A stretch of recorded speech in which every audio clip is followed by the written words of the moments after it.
आप देख रहे हैं भारत नमस्ते। हो गया खबर काशीपुर से। कोर्ट स्थित रुद्राक्ष गार्डन के सभागार में कांग्रेस प्रत्याशी संदीप सहगल के चुनाव प्रचार में स्टार प्रचारक के रूप में आए कांग्रेस के पूर्व प्रदेश अध्यक्ष गणेश गोदियाल ने कांग्रेस प्रत्याशी संदीप सहगल की जनसभा को संबोधित किया। इस दौरान हजारों की तादाद में कांग्रेसी कार्यकर्ताओं के साथ जनसमूह उमड़ पड़ा। इस दौरान श्री गोदियाल का कांग्रेस कार्यकर्ताओं ने गर्मजोशी से स्वागत किया। जनसभा में इतनी भारी भीड़ देख अन्य पार्टियों के प्रत्याशियों के होश उड़ गए। दबी जबान में चर्चा होने लगी कि इस बार कांग्रेस प्रत्याशी संदीप सहगल को मेयर बनने से कोई नहीं रोक पाएगा। उनकी आंधी इतनी तेज चल पड़ी कि लोगों के होश फाख्ता हो गए।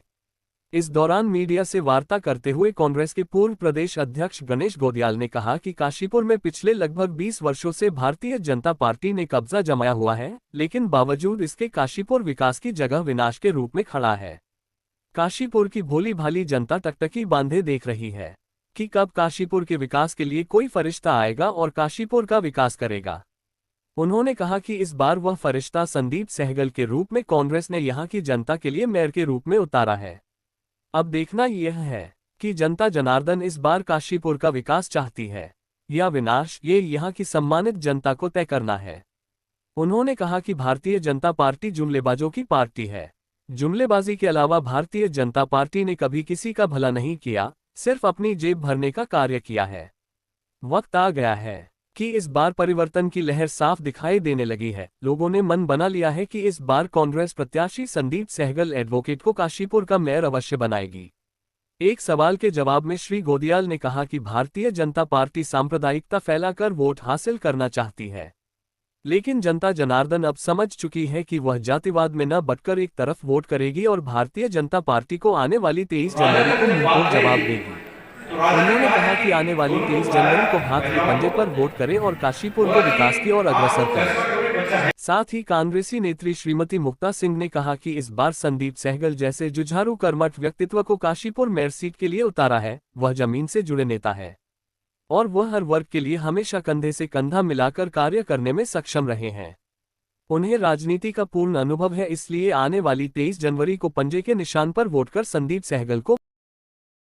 विदित है कि पूरे प्रदेश में निकायों के चुनाव चल रहे हैं और निकायों के इन चुनावों के चलते काशीपुर नगर निगम के चुनाव के लिए हमारे सुयोग्य प्रत्याशी श्री संदीप सहगल जी, जो कि मेरे पास खड़े हैं, हमारे भाई संदीप सहगल जी खड़े हैं इस चुनाव में कांग्रेस पार्टी की ओर से।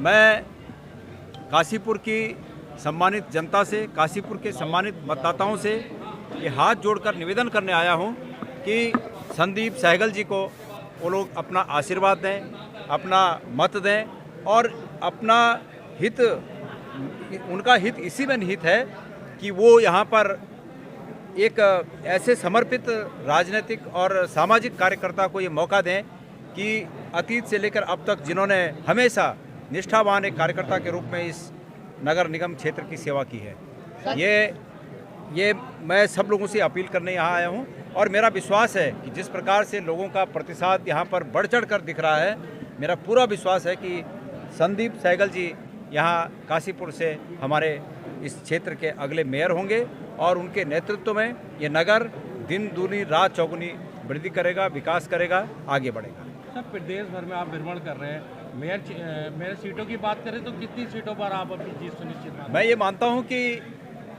लोग सरकार की नीतियों से बहुत ही दुखी हैं। जिस प्रकार से सरकार में भ्रष्टाचार व्याप्त है, मैं और हम कांग्रेस पार्टी के लोगों को ये समझाने में लगे हैं कि जब नीचे से और ऊपर तक सब पदों पर एक ही दल के लोग रहेंगे तो ये सब एक ही थैली के चट्टे बट्टे जनता के संसाधनों पर और जनता के हित में संभावनाओं पर डाका डालने रहते हैं। इसलिए ये आवश्यक है कि इस दल के अतिरिक्त, और चूंकि इस दल के अतिरिक्त संभावना सिर्फ कांग्रेस में दिखती है, इसलिए कांग्रेस को लोगों को जिताएं।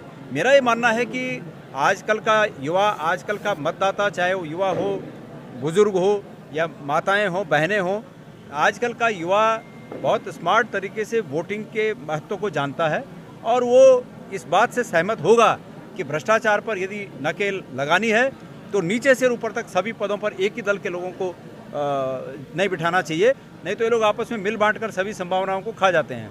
इसलिए लोग इस समय कांग्रेस को सभी जगह पर अपना आशीर्वाद देंगे और कांग्रेस के लोगों को जिताएंगे। सर, इनका कहना है कि भाजपा सरकार जो है उत्तराखंड में है, तो फिर ये विकास कार्य किस तरीके से करा पाएंगे कांग्रेस? तो इसका अर्थ ये हुआ कि आज तक फिर यहाँ निगम में उन्हीं की सरकार थी, राज्य में भी उन्हीं की सरकार थी। इसका मतलब ये हुआ कि आज तक उन्होंने विकास नहीं किया। यही तो इसका अर्थ हुआ।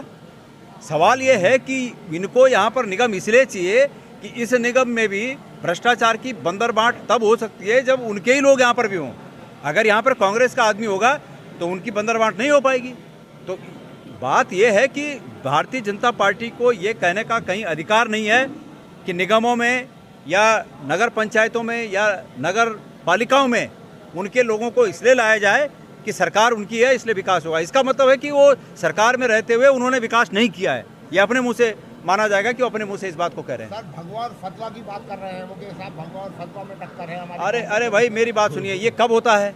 ये तब होता है जब लोगों को ये लगे कि विकास के मुद्दे पर, बेहतर संभावनाओं के मुद्दे पर और नगर को विकसित करने के मुद्दे पर वो पिछड़ रहे हैं, तब ये बात करते हैं। और मैंने कृपया जो लोग इस बात का उत्तर मेरे से सुनना चाहते हैं वो कल का कोटद्वार में दिया गया मेरा भाषण सुने। मैंने कोटद्वार में कल एक भाषण में कहा कि भारतीय जनता पार्टी के लोग हमें धर्म न सिखाएं, हम उनसे ज़्यादा धार्मिक हैं। ये गणेश गोदियाल आज काशीपुर की इस पवित्र धरती से ये दोबारा ऐलान करना चाहता है कि अगर धर्म के बारे में वो मेरे से बहस करना चाहते हैं तो आएँ। गणेश गोदियाल 6.5 साल बद्रीनाथ केदारनाथ का अध्यक्ष रहा और 6.5 साल में भारतीय जनता पार्टी ने पूरी ताकत लगा दी, लेकिन बाल बराबर भी इस प्रकार का कोई कृत्य मेरा वहाँ नहीं इनको मिला कि जिससे ये हम पर लांछन लगा सकें। और जैसे मैं हटा, केदारनाथ का सोना बेच गए। और ऐसे